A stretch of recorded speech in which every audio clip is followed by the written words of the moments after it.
Most people don't lose discipline because life becomes overwhelming. They lose it because motivation fades. One day you feel unstoppable, excited, intentional, full of plans, and the next day the spark is gone. You're left staring at the same patterns you thought you had already outgrown. If that sounds familiar, you are not failing. You're just trying to build your life on something unreliable. Centuries ago, Miyamoto Musashi understood this better than anyone. He didn't become a legendary swordsman and thinker through motivation. He built himself on a form of discipline that functioned even when his emotions didn't. And that truth still holds today.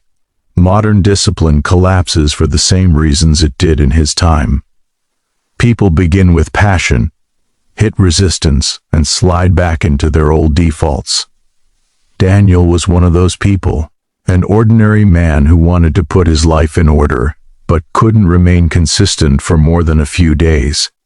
He wasn't unmotivated, he wasn't weak.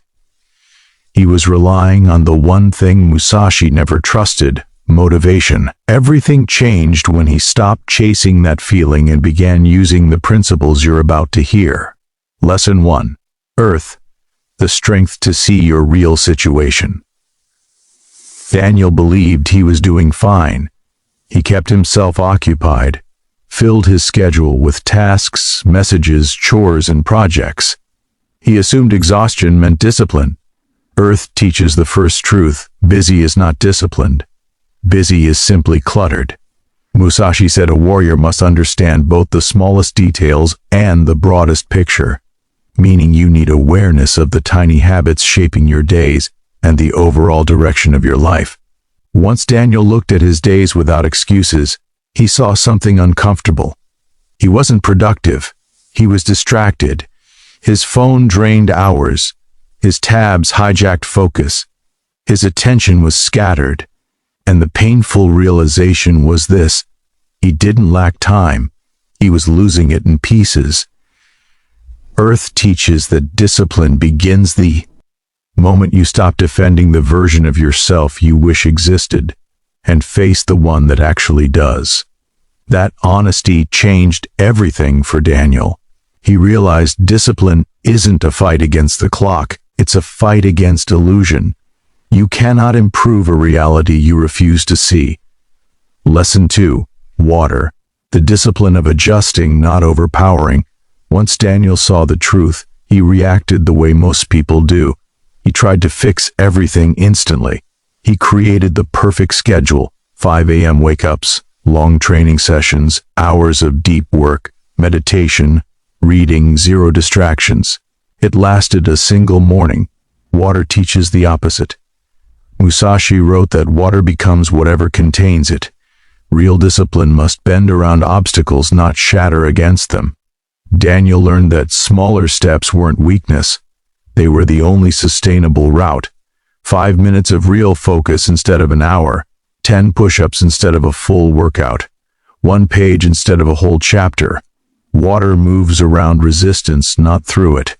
In discipline, this means reduce the task until failure is impossible. Repeat it until it becomes natural. Then grow it until you surprise yourself. By flowing instead of forcing, Daniel found momentum where motivation had always died.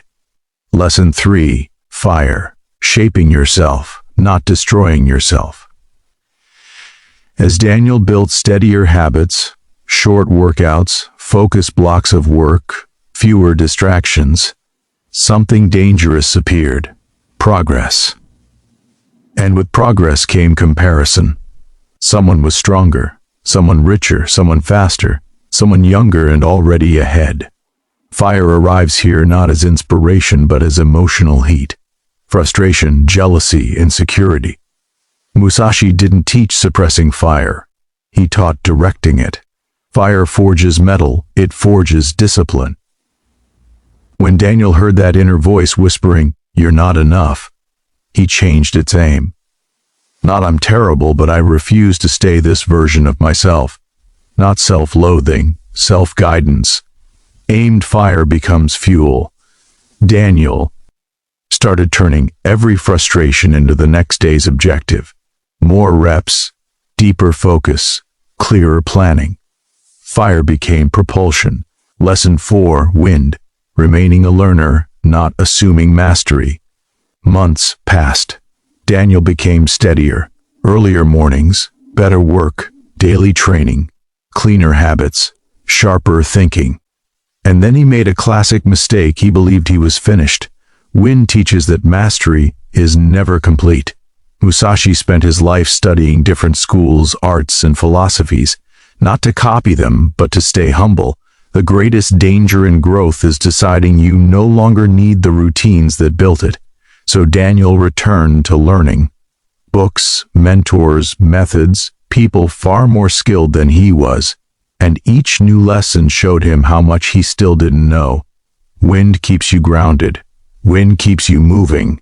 Wind keeps you honest. Discipline thrives when curiosity stays alive. Lesson 5, void, operating beyond motivation and beyond effort.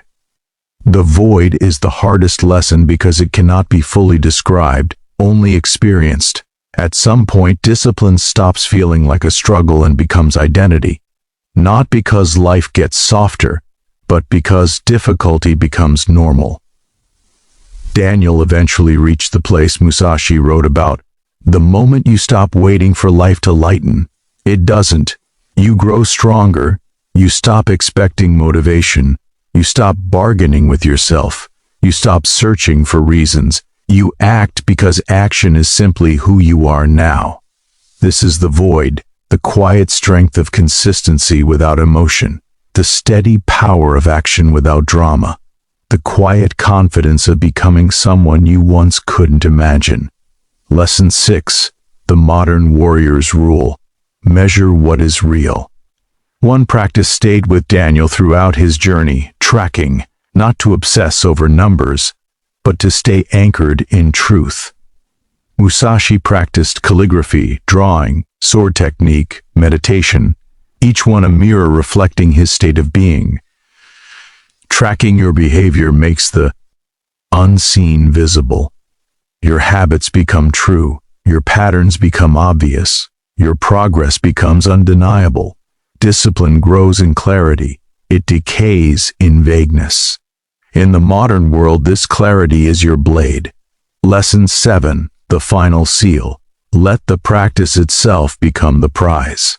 Musashi didn't train for trophies. He trained because training was the path. Daniel realized the same. The workout is the reward. The deep work session is the reward. The early morning is the reward. The self-respect after doing the hard thing, that is the real payoff. Discipline becomes unbreakable when the process becomes meaningful, when you stop chasing outcomes and start valuing the practice itself. Not because it's easy, because it's yours. The version of yourself you haven't met yet sits on the other side of that commitment. If there is one lesson to carry from Musashi, it is this. Discipline isn't a personality trait. It is a practice. And a practiced identity always outlasts a temporary feeling. When motivation fades, discipline takes over. When energy disappears, strategy takes over. When comfort calls, purpose takes over. Most people never meet their strongest self, not because it's hidden, but because they don't stay consistent long enough to become it. The 5 rings aren't abstract ideas. They are a roadmap. Earth, understand yourself honestly. Water, adapt intelligently. Fire, channel your emotional energy. Wind, stay a student. Void, become the person who acts without needing motivation. Daniel reached that version of himself. You can reach yours too, not someday, not eventually. Today, by walking the path.